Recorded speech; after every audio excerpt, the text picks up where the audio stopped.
আমরা অনেক সময় দেখি যে আমাদের সন্তানেরা যখন স্কুলে মাদ্রাসাতে পড়াশোনা করে, বিশ্ববিদ্যালয়ে পড়াশোনা করে, এরা তাদের নিজেদের মতন বন্ধু নির্বাচন করে নেয়, যে কারণে তারা ভুলের মধ্যে পড়ে যায়। আমরা কেন আমাদের সন্তানদের জন্য আসল বন্ধু হতে পারি না? আমার সন্তান একটা ভুল করতেই পারে, একটা সিদ্ধান্ত নিতেই পারে, কিন্তু সে কেন আমাকে প্রথমে জানাতে পারে না?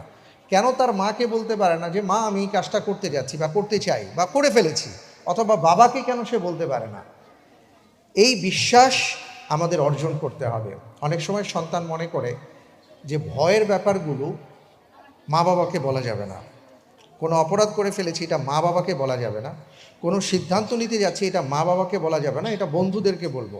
তো স্বাভাবিকভাবেই সে তার বন্ধু, তার যে বয়স, সেই বয়সের বন্ধুকে যখন সে জানায়, ওই বন্ধু তাকে কোনো না কোনো সমাধান দেয়। আর আমরা যদি আমাদের সন্তানদের আসল বন্ধু হতে পারি তাহলে এই ভুলগুলো হবে না।